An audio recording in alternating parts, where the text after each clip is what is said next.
Les amis, j'espère que vous allez bien. Avant de commencer, je voulais juste vous dire, ne tenez pas compte de si je tousse, si je renifle pendant la vidéo. Voilà, je suis tombé malade récemment à cause de Manchester United, je pense, à cause de leur match honteux.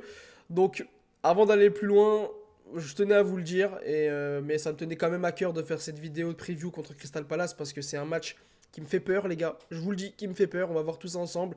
Crystal Palace, c'est une des équipes que j'ai vu le plus jouer depuis le début de saison.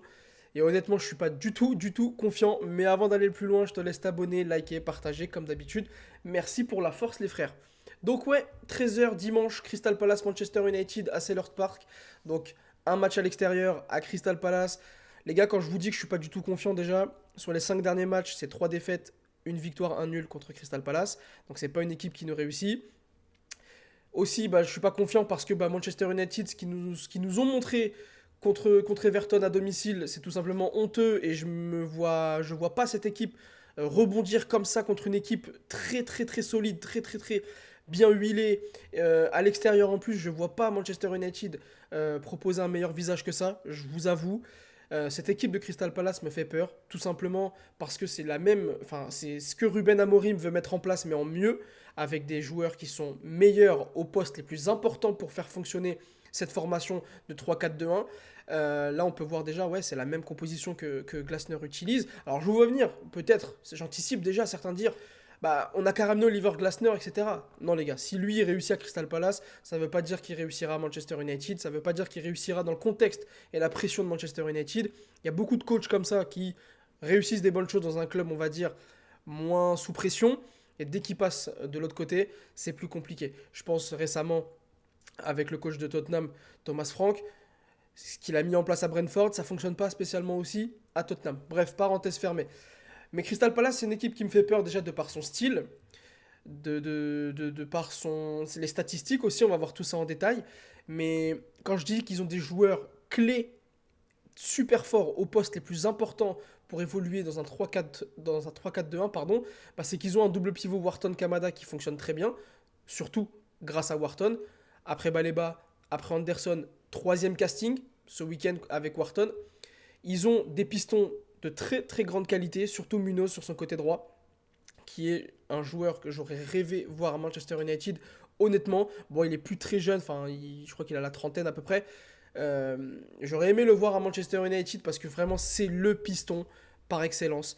Il fait la navette, il descend, il monte, il descend, il monte. Et la grande force de cette équipe de Crystal Palace, elle passe beaucoup par Munoz, qui réussit par ses projections à créer de la supériorité numérique dans la surface de réparation adverse, ou même aux abords de la surface de réparation adverse, de créer des 2 contre 1, des 3 contre 2, etc. Grâce à Mateta, grâce à Sarr aussi, etc. Donc ils savent faire tout ce que nous, on rêverait de faire. Ils ont un vrai numéro 9 qui est Mateta, qui sert de point d'appui, de vrai point d'appui. Il a cette capacité physique à garder les ballons, il a ce vice aussi qu'un attaquant de première ligue doit avoir. Il est aussi efficace parce qu'il marque des buts. Il a marqué 6 buts depuis le début de saison. Donc, ils ont des joueurs super importants. Ils ont un super gardien qui, pour moi, fait partie des 3 meilleurs gardiens de première ligue. Un regret de l'avoir laissé partir aussi, lui, Henderson, honnêtement. Ils ont une super défense avec Lacroix et Gueye, notamment. Non, honnêtement, d'un point de vue stylistique, d'un point de vue individuel des joueurs, Crystal Palace, c'est une équipe qui est très très forte, qui est très très très solide. Et on va voir ça en statistiques détaillées ensemble. Donc, Crystal Palace, en termes d'XG, c'est comme nous à peu près, mais c'est pas la statistique la plus intéressante. Moi, une des statistiques que j'aime bien, c'est le pourcentage d'arrêt de Dean Anderson par rapport à nous. Regardez, 77% de pourcentage d'arrêt depuis le début de saison. C'est un truc de fou. C'est le deuxième meilleur pourcentage de première ligue quand nous, on est l'avant-dernier à ce niveau-là. Ils ont pourtant pas reçu plus de frappes que nous, plus de frappes cadrées en tout cas, 35 à 46 pour nous. Donc ça veut dire que déjà, c'est une équipe très solide, une défense très solide qui laisse peu d'espace, qui laisse peu de place aux attaquants et aux équipes adverses de s'exprimer offensivement pour pouvoir frapper, etc. Et en plus de ça, quand ils réussissent à frapper, ils ont un gardien qui arrête tout simplement. Et on va voir même la stat que j'aime le plus, qui est la plus révélatrice pour prouver à quel point un gardien est bon. C'est les PSXG moins goal allowed, moins but encaissé. C'est que c'est la meilleure équipe de première ligue à ce niveau-là. Dean Anderson, c'est le gardien qui a permis à son équipe de ne pas encaisser le plus de buts. Grâce à Dean Anderson, Crystal Palace a évité d'encaisser 4 buts en plus. Ce qui fait qu'ils ont la deuxième meilleure défense de Première Ligue avec seulement 9 buts encaissés. Quand nous, on a une défense porte ouverte, on encaisse beaucoup, beaucoup de buts. Crystal Palace, après Arsenal, c'est l'équipe la plus solide. C'est l'équipe la plus difficile à manœuvrer. Et c'est là où je tire mon chapeau à Oliver Glasner, c'est parce qu'il a réussi à tirer toute la quintessence et tout ce qui fait qu'un 3-4-2-1 peut être efficace, il a réussi à en tirer le maximum. C'est-à-dire qu'il a réussi offensivement à savoir créer du surnombre grâce aux latéraux et défensivement à créer ces deux lignes, une ligne de 5 et une ligne de 4, un peu comme ce que Ruben Amorim fait de temps en temps en bloc bas et sur phase défensive. Mais Oliver Glasner, il le fait parfaitement. Son équipe le fait parfaitement. Et c'est une équipe hyper solide. Ils encaissent très peu de buts, très peu d'occasions. Ils laissent rien aux adversaires. Rien du tout. Alors effectivement, au niveau des frappes, on frappe plus que Crystal Palace. On est un peu plus dangereux offensivement. Mais ils ont un style vraiment particulier parce que quand je vous dis qu'ils ont tiré le maximum et le meilleur d'une formation comme celle-ci, j'ai croisé deux statistiques qui le montrent. Les XG par 90 minutes et les passes par possession. On voit qu'en termes de passes par possession, sur la ligne, la médiane du haut qui monte, et bah, Crystal Palace, c'est une des pires équipes de Première Ligue. Par contre, en termes d'XG, ils font partie des top 5, top 6 équipes de Première Ligue. Ce qui veut dire qu'ils arrivent à être dangereux et à se procurer des occasions dangereuses en un minimum de passes. C'est une équipe qui explose très vite vers l'avant. C'est une des équipes qui a le moins la possession de Première Ligue. On va le voir juste après. Mais regardez déjà, en termes de passes depuis le début de saison, nous, on fait partie des équipes qui a réalisé le plus de passes. Eux, c'est une des équipes qui a réalisé le moins de passes depuis le début de saison. C'est une équipe qui n'aime pas conserver le ballon. Et ça me fait penser à une statistique que j'ai mis là. Manchester United sous Ruben Amorim, quand elle a 50% de possession ou plus, VS quand elle a 50% de possession ou moins. Quand on a 50% de possession ou moins, donc quand l'équipe adverse a le ballon, quand l'équipe adverse doit faire le jeu, et que nous, on est plutôt en bloc bas et qu'on doit aller vite vers l'avant. Et ben on a joué 15 matchs, on en a gagné 7, on en a perdu que 3, et on a pris 26 points en 15 matchs. Donc ça veut dire qu'on est une équipe qui n'aime pas avoir le ballon et qui est efficace quand elle n'a pas le ballon. Contrairement à quand on a le ballon, on l'a vu contre Everton, on ne sait pas quoi faire contre les blocs bas, on ne sait pas quoi faire avec le ballon pour déstabiliser des blocs bas. Et bah, on a joué 24 matchs quand on a eu plus que 50% de possession. On en a gagné que 5 fois sur 24. On en a perdu 15, les gars. Moi, cette stat me fait flipper. Parce qu'on va jouer en première ligue une majorité d'équipes qui vont nous laisser le ballon. Une majorité d'équipes contre qui on va devoir déstabiliser des blocs bas. Chose qu'on ne sait pas faire. En tout cas, contre Everton, on n'a pas su le faire, ce qui nous a coûté le match. Et c'est là où je pense à des joueurs comme Cunha qui nous ont manqué, parce que c'est des joueurs comme ça qui sont capables de créer des brèches et de déstabiliser des blocs très bas grâce au dribble. On continue sur les statistiques. Donc c'est pas une équipe qui centre énormément non plus, malgré qu'ils montent beaucoup au niveau des pistons, mais ils échangent beaucoup vers l'intérieur plutôt que d'essayer de centrer, parce qu'on voit que c'est une équipe qui ne centre pas tant que ça. Et quand j'ai regardé plusieurs matchs, comme je vous ai dit, j'ai regardé le week-end dernier contre Wolverhampton, j'ai regardé leurs différents matchs contre Liverpool aussi, j'en ai regardé d'autres. Mais si vous voulez, Crystal Palace, ils évoluent très bas, très compact, bloc bas, bloc médian, avec des lignes très resserrées, avec Gueye Lacroix qui n'hésite pas à sortir sur le porteur de balle pour récupérer les ballons. Gueye qui réalise une saison magnifique, vraiment. J'espère pas qu'il ira à Liverpool, honnêtement. Et ensuite, dès qu'il récupère le ballon, en un minimum de passes, ça explose. Les pistons, ou alors directement sur Mateta. Mateta qui réussit grâce à son gabarit à conserver le ballon et ensuite de jeter sur les pistons. Et ensuite, les pistons, voilà, avec Sarr, avec Jérémy Pino aussi qui va très vite, etc. Ça combine bien, ça explose rapidement. Et ça, c'est tout ce qu'on n'aime pas, les gars. C'est tout ce qu'on n'aime pas parce que nous, on n'est pas une équipe qui aime avoir le ballon et qui aime subir des contres. On est très faible contre ça. Autre stat intéressante, quand je vous disais que c'était une équipe très solide, qui laissait très peu d'espace et très peu de passes aux adversaires, c'est tout simplement la meilleure équipe de Première Ligue en termes de tacle plus interception. Donc ça dénote vraiment d'une espèce d'agressivité, une espèce d'efficacité à la récupération du ballon.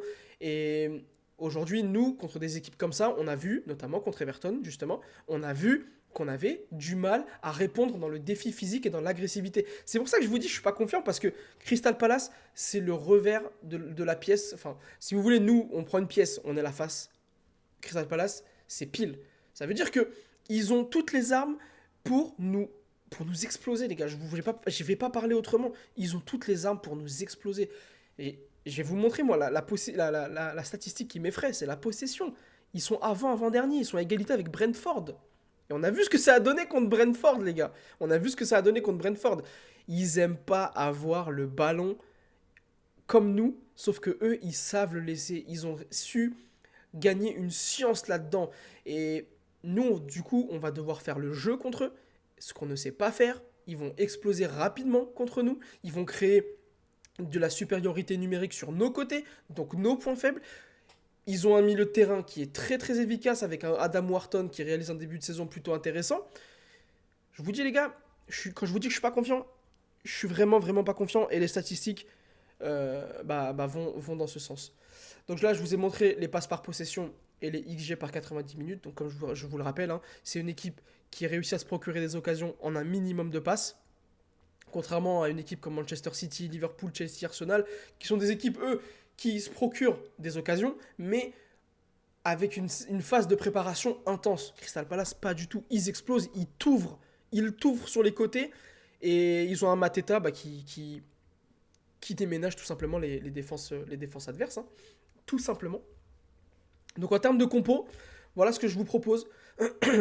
J'espère le retour de Cunha, honnêtement, donc je le mets sur ma compo. Donc Sesco, Maguire, normalement ils sont... Où est-ce qu'ils sont? Sesco, on le reverra pas. Maguire, normalement on le reverra pas. Je pense que Cunha, on le reverra. Donc dans ma compo, voilà, c'est Cunha, Mount, Bemo, Amad Piston, Casemiro, Bruno dans le double pivot malheureusement. Dorgu à gauche, je lui relaisse sa chance. En tout cas, je ne veux pas revoir Dalot, c'est surtout ça. Mazraoui, je le rebascule dans la défense à 3. Je sors Yoro, honnêtement, parce que Yoro, c'est encore beaucoup trop tendre, beaucoup trop gentil. Pardon, et dans un match contre une équipe comme Crystal Palace où on va nous imposer un défi physique, on va avoir un Mateta sur le dos, je préfère ne pas voir Yoro, honnêtement. Tant qu'il n'aura pas musclé un peu plus son jeu, je préfère ne pas voir Yoro. Mazraoui, c'est pas le gabarit le plus imposant, mais il a une certaine intelligence de jeu dans le placement. Il est aussi très rugueux dans les duels, il gagne beaucoup de duels, donc je préfère le voir titulaire. Donc voilà, pour Crystal Palace, honnêtement, si je devais vous donner un prono, honnêtement, je ne vois pas gagner. Je vais pas vous vendre du rêve, je vais pas, je sais pas, être plus enthousiaste qu'il ne le faut. Je me base sur ce que j'ai vu contre Everton, et ce que j'ai vu contre Everton, contre une équipe qui a évolué bloc bas, c'était catastrophique. On va rencontrer une équipe qui évolue bloc bas, et c'est catastrophique. Une équipe qui évolue rapidement vers l'avant avec des pistons très très très véloces et très puissants surtout sur le côté de Munoz. Honnêtement, il n'y a pas d'indicateur qui ferait que je suis positif sur ce match, les gars. Je vous dis la vérité. Peut-être que vous en avez, donc n'hésitez pas à me le dire, n'hésitez pas à me partager votre pensée. Mais là, honnêtement, j'en vois pas. Je pense pas qu'on va aller gagner là-bas. C'est un déplacement très difficile. En plus, on joue une équipe qui est dans une dynamique très positive, qui est en grande confiance, qui réalise un très bon début de saison. J'ai pas parlé du classement. Ils sont 5e, on est 10e. Sur les 5 derniers matchs, on a la même dynamique. On est à une défaite, 2 nuls, 2 victoires. Sauf que nous, sur les 3 derniers matchs, on est sur 3 matchs sans victoire. Alors que eux, sur les 3 derniers matchs, ils sont à 2 victoires. Donc, les dynamiques sont semblables, mais sur la dynamique vraiment la plus proche, sur les 3 derniers matchs, ils sont largement devant nous en termes de dynamique positive. Et Crystal Palace, voilà, ils ont réalisé un bon début de saison, ils ont accroché des grosses équipes, ils ont un collectif bien huilé, Glasner, il sait ce qu'il fait. Et ça me fait peur, les gars, ça me fait peur. Moi, la statistique qui me fait le plus peur, parce que c'est celle-ci. Non, c'est pas ici, pardon. Moi, la statistique qui me fait le plus peur, c'est celle-ci. Possession moyenne, ils sont 18e de Première Ligue. C'est la 18e équipe de Première Ligue en termes de possession. Les gars, ça va être trop compliqué. Ça va être trop compliqué. Et même défensivement, c'est une équipe... En termes d'interception, ils sont 3e de Première Ligue. En termes de XG concédés, ils concèdent quasiment aucun XG. En tacle par match, ils sont 3e de Première Ligue. Et en plus de ça, ils prennent pas beaucoup de cartons. Et ils font pas beaucoup de fautes. Ils sont 14e de Première Ligue en termes de fautes. Et en termes de cartons, ils sont 11e. Donc c'est une équipe qui défend très bien. Non, les gars, honnêtement, je suis pas confiant. Je crois que c'est le premier débrief où je suis autant pas confiant. Je pense que ça va être chaud. Mais bon. Il va falloir y aller. On va espérer un bon résultat, mais je pense qu'on va revenir bredouille de là-bas, les gars. Je suis réaliste, il faut être réaliste. Crystal Palace, c'est une équipe en pleine forme, en confiance, qui a les armes et qui a le style pour nous tabasser. C'est typiquement l'équipe qu'on va détester jouer. Et nous, sur la dynamique en ce moment, c'est pas fou. Donc dites-moi ce que vous avez pensé, enfin ce que vous pensez du match de ce week-end, ce que vous voyez comme compo, ce que vous aimeriez comme compo, est-ce que vous êtes confiant, pas confiant comme moi, bref. Dites-moi tout ça en commentaire et sur ce, prenez soin de vous.